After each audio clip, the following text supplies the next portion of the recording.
नमस्कार दोस्तों, आपका स्वागत है एक बार फिर से आपके अपने चैनल शास्त्र ज्ञान में। दोस्तों, आप कुछ नया सीखना चाहते हैं तो हमारे चैनल को सब्सक्राइब करें। दोस्तों, भाई दूज का महापर्व भाई बहनों के पवित्र प्रेम का प्रतीक है। इस दिन बहनें अपने भाई को तिलक करके उनकी लंबी आयु की कामना करती हैं। भाई दूज का महापर्व भारत ही नहीं अपितु विदेशों में भी मनाया जाता है। भाई दूज का पर्व बहुत ही शुभ और मंगलकारी माना जाता है। जिस तरह पवित्र गंगा जल होता है, उसी तरह भाई बहन का अटूट रिश्ता भी होता है तथा गंगा जल की हर एक बूंद की तरह भाई बहन का रिश्ता भी महापवित्र और विशेष होता है। दोस्तों, भाई दूज का त्योहार हर साल कार्तिक मास के कृष्ण पक्ष की द्वितीया तिथि को मनाया जाता है। इस साल तिथियों को लेकर उलझन की स्थिति बनी हुई है, जिससे लोगों के मन में कई सवाल उठ रहा है कि भाई दूज के दिन मनाएंगे। आइए जानते हैं पंचांग और शास्त्रीय नियम के अनुसार भाई दूज कब मनाएं। 14 या फिर 15 नवंबर। आखिर किस दिन भाई दूज मनाना शुभ रहेगा दोस्तों? आखिर दोपहर के समय ही भाई दूज क्यों मनाते हैं? आइए जानते हैं। शास्त्रों में उल्लेख मिलता है कि यम द्वितीया यानी भाई दूज के दिन यमराज अपनी बहन के घर दोपहर के समय ही आई थी और बहन की पूजा स्वीकार करके उनके घर भोजन किया था। और बदले में यमराज ने यमुना से कहा था कि यम द्वितीया यानी भाई दूज के दिन जो भाई बहनों के घर आकर बहनों की पूजा स्वीकार करेंगे और उनके हाथों से बना भोजन करेंगे तो उनको अकाल मृत्यु का भय नहीं रहेगा। इसीलिए यम द्वितीया भाई दूज में दोपहर के समय बिटिया का अधिक महत्व है। दोस्तों, अब चलिए जानते हैं भाई दूज का शुभ मुहूर्त क्या है। भाई दूज कब मनाएं? 14 या फिर 15 नवंबर। आइए जानते हैं। 15 नवंबर को ही मनाएं। भाई दूज का महापर्व इस साल भाई दूज पर यही स्थिति बनी हुई है कि 2 दिन यानी 14 और 15 नवंबर को कार्तिक कृष्ण द्वितीया तिथि लग रही है। 14 नवंबर 2023 को दोपहर 2:56 से शुरू हो रही है और इसका समापन 15 नवंबर 2023 को दोपहर 1:47 होगा।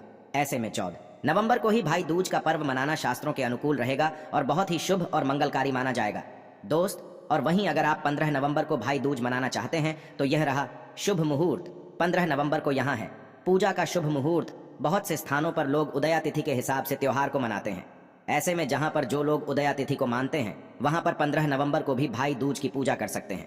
15 नवंबर को जो लोग भाई दूज का पर्व मनाएंगे के लिए शुभ मुहूर्त है। 7 बजे से लेकर 12:40 तक रहेगा। इस तरह इस साल रक्षाबंधन की तरह ही भाई दूज का त्योहार भी 2 दिन मनाया जाएगा। आप अपनी परंपरा और संस्कृति के अनुसार 14 और 15 नवंबर में जिस दिन चाहे आप भाई दूज का महापर्व मना सकते हैं। दोस्तों, आप जानते हैं भाई दूज पर जो गोला होता है जो बहन अपने भाई को देती है, उस गोली का क्या करें? बहुत से लोग करते हैं ये गलतियां। आइए जानते हैं। एक कथा के अनुसार भगवान सूर्य की पत्नी का नाम छाया था। छाया से यम और यमुना का जन्म हुआ। दोनों भाई बहन में बहुत प्यार था। यमराज अपने काम में इतना व्यस्त रहते थे कि उनको यमुना के पास जाने का समय भी नहीं मिलता था। यमुना इससे नाराज रहती थी। एक दिन अचानक यमराज अपनी बहन से मिलने गए। यमुना की खुशी का ठिकाना नहीं रहा। उस दिन कार्तिक शुक्ल पक्ष की द्वितीया थी। अपने भाई का बड़ा सत्कार किया और चलते समय उनको एक नारियल भी भेंट किया। यमराज ने पूछा कि यह क्यों यमुना बोली? यह नारियल तथा गोला आपको मेरी याद दिलाता रहेगा। यमुना ने अपने भाई से वचन भी लिया कि इतना व्यस्त क्यों ना हो जाए, लेकिन आप कार्तिक शुक्ल द्वितीया यानी भी भाई दूज को अवश्य उनके पास आओगे। यमराज ने इसका आश्वासन दिया। इसी कथा मान्यताओं के कारण भाई दूज पर भाई अपनी विवाहित बहन के यहाँ टीका कराने जाते हैं। बहन अपने भाई को गोला भेज करती है। इस दिन भाई बहन के यमुना में स्नान करने की भी परंपरा है। इसी कारण बहन अपने भाई को गोला देती है और यही बोला आपको पूरा खाना चाहिए। अगर आप पूरा गोला नहीं खाना चाहते हैं तो कोई बात नहीं, आप गोला झूठा जरूर कर लें। अगर आप पूरा गोला नहीं खाना चाहते हैं तो आप बाद में खा लेना। क्या आप बचा हुआ बोला किसी एकांत जगह पर रख सकते हैं, लेकिन इस दिन थोड़ा बहुत गोला जरूर खा लेना चाहिए। बोला चेक लेना चाहिए। दोस्तों, आप जानते हैं भाई दूज पर ऐसा क्या खाना बनाना चाहिए जो आपके लिए शुभ रहे? भाई दूज पर भाई के लिए मीठा जरूर बनाना चाहिए। भाई को अपने हाथों से आप चाय पिला सकते हैं, हलवा बना सकते हैं, खीर आदि खिला सकते हैं। बहुत ही शुभ और मंगलकारी रहेगा। लेकिन आप अपने भाई को कुछ ना कुछ जरूर खिला दें। इस दिन पक्का खाना घर में जरूर बनाना चाहिए, जैसे पूरी, कचौरी, आलू की सब्जी, केले की सब्जी जरूर बनाना चाहिए। बहुत ही शुभ रहता है।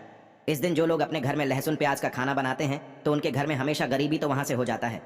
एक दिन लहसुन प्याज का खाना कभी घर में मत बनाना, भगवान यमराज क्रोधित हो जाते हैं। दोस्तों, भाई दूज पर यह गलती कभी नहीं करना चाहिए। आइए जानते हैं। भाई को तिलक से पहले कुछ भी ना खाएं। भाई दूज के दिन बहनों को भाई का तिलक करने से पहले कुछ भी नहीं खाना चाहिए। जो बहनें पहले ही खा लेती है कि भाई की मृत्यु निकट भविष्य में पहले ही हो जाती है, उनके साथ कोई भयानक दुर्घटना हो जाती है। ऐसा भाई हमेशा हार का मुंह देखता है। भाई दूज के दिन बहनों को अपने भाई की पसंद का ही खाना बनाना चाहिए। भाई दूज के दिन अपने भाई का तिलक करके उसे मीठा खिलाना चाहिए। ऐसा करने से भाई बहन में सदैव बना रहता है। बहन भाई इस दिन ना करें एक दूसरे का अपमान। भाई दूज के दिन भाई अपनी बहन ससुराल के घर जाते हैं। इस दिन भाई को बहन के होते हुए भी अपने घर पर भोजन कभी नहीं करना चाहिए। बहन के घर या उसके द्वार बनाए गए भोजन का निरादर ना करें। ऐसा करने से भाई को जीवन में परेशानियों का सामना करना पड़ सकता है। इसी तरह बहन भी अपने भाई का निरादर ना करे। भाई दूज के दिन बहन भाई को किसी भी बात पर बहस या झगड़ा नहीं करना चाहिए। भाई दूज के दिन भाई को अपनी बहन से झूठ नहीं बोलना चाहिए। दोस्तों, इस दिन नॉनवेज और शराब से दूर रहें। भाई दूज के दिन नॉनवेज का सेवन नहीं करना चाहिए। इसके अलावा इस दिन शराब नहीं पीनी चाहिए। धर्मशास्त्रों में इसे गलत बताया गया है। माँ घोर पाप माना जाता है। यमराज क्रोधित हो जाते हैं। शास्त्रों के अनुसार इस दिन अपनी बहन को उपहार अवश्य देना चाहिए। कोई भेद अवश्य करना चाहिए। भाई दूज का पर्व बहुत ही शुभ और मंगलकारी होता है। इस दिन आप अपनी बहन को कोई सुंदर भेद जरूर करें। बहन के द्वार खाली हाथ न जाएं। दोस्त सच्चे हृदय से कमेंट बॉक्स में जरूर लिखें भाई दूज की हार्दिक शुभकामनाएं, क्योंकि भाई दूज यमुना और यमराज से संबंधित हैं। कमेंट बॉक्स में लिखें जय माता यमुना की जय। इस नमक के पाए को कर लिया तो 100% आप भी धनवान हो जाओगे। नमक का ये उपाय आपका कायाकल्प कर देगा। स्वयं नारायण आपसे प्रसन्न हो जाएंगे। धन की देवी माता लक्ष्मी दोनों हाथों से आप पर धन की वर्षा करेंगी। आपका भाग्य बदलने से, आपकी किस्मत चमकने से कोई नहीं रोक पाएगा। इस उपाय से कंगाल भी हो जाएंगे। धनवान आपकी दिन दोगुनी और रात चौगुनी होगी। तरक्की दोस्तों, आखिर नमक में ऐसा क्या है जो तुरंत ही किसी को भी रंग से राजा बना देता है, महाधनी बना देता है। पड़ोसी के धन भी खींचने का पावर है। बस नमक में अगर आप नमक के पीछे की पड़ताल करेंगे, इसकी असलियत जान लेंगे तो आप भी हो जाएंगे माला माल धनवान। यूं कहें कि अरबों की संपत्ति के मालिक भी बन सकते हैं। सबसे पहले तो आप जान लें, ये उपाय को आप इस पवित्र दीपावली की रात करना अति आवश्यक है, क्योंकि भरोसे से ही आप भगवान को पा सकते हैं, प्रभु से मिल सकते हैं। धन की देवी माता लक्ष्मी को सदा सदा के लिए अपने घर में विराजमान कर सकते हैं, क्योंकि भरोसा ही आपकी सादगी है, सच्चाई आपकी ताकत भी है। अगर आपने इस उपाय को भरोसा के साथ सच्चे हृदय से कर लिया तो साक्षात माता लक्ष्मी की कृपा प्राप्त कर सकते हैं, क्योंकि भरोसे से ही सारे कार्य पूर्ण होते हैं। भरोसे से ही यह दुनिया चलती है, भरोसे से ही भगवान मिलते हैं और भरोसे पर ही दुनिया कायम है।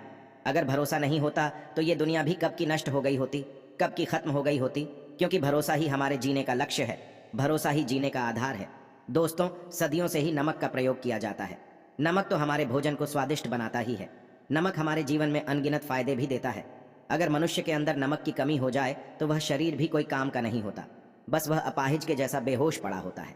माना जाता है कि नमक न केवल हमारे जीवन का हिस्सा है, बल्कि सबसे जल्दी हमें धनवान भी बना देता है। नमक चमत्कारी रूप से लाभ भी प्रदान करता है। नमक के अंदर भरपूर मात्रा में पॉजिटिव ऊर्जा का भंडार भरा हुआ होता है। नमक हमारे घर की स्त्रियों के हाथों की जादू रसोई घर की शान है।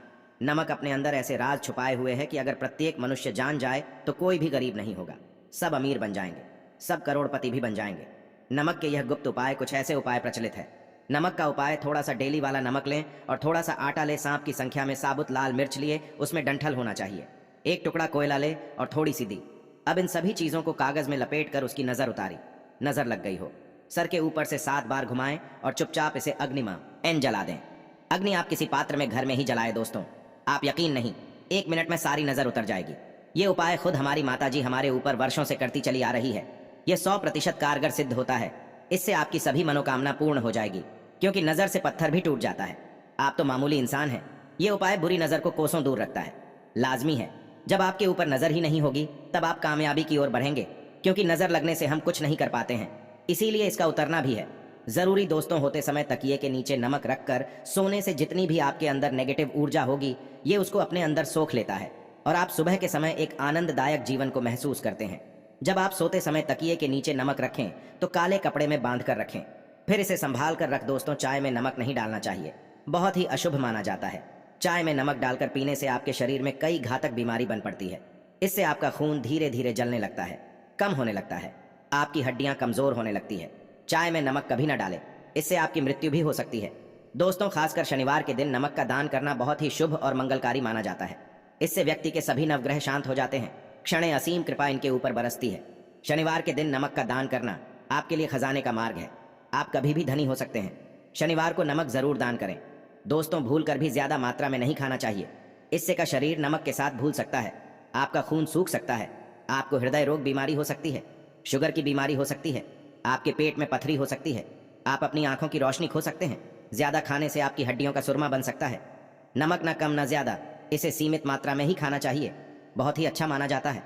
शरीर के लिए जो व्यक्ति नमक की कद्र करता है, नमक का यह उपाय आपको करोड़पति बना देगा, माला माल बना देगा। जी हाँ दोस्तों, कोई भी मनुष्य इस उपाय को कर लें तो वह निश्चित ही पापी रूपी गरीबी, जिद्दी रूपी गरीबी को मिटा सकता है। वह शीघ्र ही धनी हो सकता है। नमक का यह उपाय आपको रातों रात किस्मत पलट कर रख सकता है, आपका कायाकल्प कर सकता है, आपको रोडपति से करोड़पति भी बना सकता है। परंतु दोस्तों, याद रहे कि कोई भी कार्य दिल से भरोसे से ही सफल होता है, क्योंकि माना जाता है कि कण कण में भगवान है। भाई दूज का दिन की शुरुआत यमराज और यमुना जी ने की थी, इसलिए भाई और बहन दोनों को ही तिलक करने से पहले यमराज और यमुना जी की पूजा करनी चाहिए। इसके बाद भाई का तिलक करना चाहिए। पूजा के दौरान बहन को भाई की सभी मुसीबतें दूर करने और उसे लंबी आयु प्रदान करने की प्रार्थना करनी चाहिए। जब भी तिलक करें तो ध्यान रखें कि तिलक कराते हुए भाई का मुंह उत्तर या उत्तर पश्चिम में से किसी एक दिशा में होना चाहिए और बहन का मुंह उत्तर पूर्व या पूर्व दिशा में होना चाहिए। भाई को तिलक करने से पहले तक बहन को व्रत रखना चाहिए। आपकी निष्ठा, प्रेम और समर्पण से भगवान भी प्रसन्न होते हैं और आपके व भाई के बीच का रिश्ता अच्छा बना रहता है। बहन को तिलक करने के बाद ही अपना व्रत खोलना चाहिए। तिलक करने के बाद भाई को मिष्ठान जरूर खिलाएं। बहन को भाई को अपने हाथों से मिष्ठान खिलाना चाहिए, ऐसा करना शुभ माना जाता है। साथ ही हर भाई अपनी बहन को आज के दिन सामर्थ्य के अनुसार कुछ न कुछ उपहार जरूर दें। भाई दूज के दिन भाई और बहन दोनों को किसी तरह का विवाद नहीं करना चाहिए और न ही एक दूसरे को अपशब्द कहने चाहिए। अगर आपके और बहन के बीच किसी तरह का झगड़ा है तो आज के दिन उसे सुलझाकर मनमुटाव दूर कर लें। भाई दूज के दिन भाई अपनी बहन के घर जाता है। इस दिन बहन को भाई का पूरे मन से सत्कार करना चाहिए, उसे भोजन आदि खिलाना चाहिए। अगर भाई किसी कारण घर न आ सके तो भाई के घर तिलक की सामग्री और सूखे नारियल को भिजवा दें। भाई जो भी उपहार दे बहन को उसे प्रेम पूर्वक स्वीकार करना चाहिए। भाई के उपहार का निरादर न करें। भाई को भी पूरे मन से बहन को गिफ्ट देना चाहिए। तिलक के दौरान भाई या बहन किसी को भी काले वस्त्र नहीं पहनने चाहिए। शास्त्रों में शुभ कार्यों के दौरान काले वस्त्र पहनने की मनाही है। भाई दूज के दिन तिलक करने के बाद बहनें भाई को नारियल का गोला उपहार में देती हैं। माना जाता है कि जब यमराज पहली बार यमुना के घर इस दिन पहुंचे थे तो बहन यमुना ने उनका खूब सत्कार किया था और चलते समय नारियल का गोला भेंट किया था। तभी से भाई दूज के दिन नारियल भेंट करने की प्रथा शुरू हो गई। भाई दूज यम द्वितीया कार्तिक शुक्ल पक्ष की द्वितीया को मनाई जाती है। शास्त्रों के अनुसार कार्तिक शुक्ल पक्ष में द्वितीया तिथि जब अपराह्न दिन का चौथा भाग के समय आए तो उस दिन भाई दूज मनाई जाती है। यदि दोनों दिन अपराह्न के समय द्वितीया तिथि लग जाती है तो भाई दूज अगले दिन मनाने का विधान है। इसके अलावा यदि दोनों दिन राहन के समय द्वितीया तिथि नहीं आती है तो भी भाई दूज अगले दिन मनाई जानी चाहिए। ये तीनों मत अधिक प्रचलित और मान्य है। एक अन्य मत के अनुसार अगर कार्तिक शुक्ल पक्ष में जब मध्याह्न दिन का तीसरा भाग के समय प्रतिपदा तिथि शुरू हो तो भाई दूज मनाना चाहिए। हालांकि यह मत तर्क संगत नहीं बताया जाता है। भाई दूज के दिन दोपहर के बाद ही भाई को तिलक व भोजन कराना चाहिए। इसके अलावा यम पूजन भी दोपहर के बाद किया जाना चाहिए। पौराणिक शास्त्रों के अनुसार कार्तिक शुक्ल पक्ष की द्वितीया को भैया दूज, भाई दूज अथवा यम द्वितीया को मृत्यु के देवता यमराज का पूजन किया जाता है। इस दिन बहनें भाई को अपने घर आमंत्रित कर अथवा सायं उनके घर जाकर उन्हें तिलक करती हैं और भोजन कराती हैं। तत्पश्चात बहन भाई को भोजन कराकर तिलक लगाएं। इस दिन बहनों को चाहिए कि भोजन में भाइयों को चावल खिलाएं। भाई भोजन के बाद बहन के चरण स्पर्श कर उपहार स्वरूप वस्त्राभूषण आदि दें। अपने भाई को शुभ आसन पर बैठाकर हाथ पैर धुलाकर चावल युक्त उत्तम पकवान, मिठाई आदि से अपनी सामर्थ्य अनुसार भोजन कराएं। भोजन पश्चात भाई को तिलक लगाकर उसके आयुष्य की कामना करें। भाई अपनी बहन को यथा सामर्थ्य सौभाग्य वस्तुएं, वस्त्र आभूषण व नकद द्रव्य देकर उसके सौभाग्य की कामना करें। बहन के पैर छूकर आशीर्वाद प्राप्त करें। इस दिन यमराज तथा यमुना जी के पूजन का भी विधान है। दिन भाई बहन साथ साथ यमुना अथवा अन्य पवित्र नदियों में स्नान कर आयुष्य एवं सौभाग्य की कामना करते हैं। दोस्तों, अगर यह वीडियो अच्छा लगा हो तो वीडियो को लाइक और चैनल को सब्सक्राइब कर लीजिए। धन्यवाद।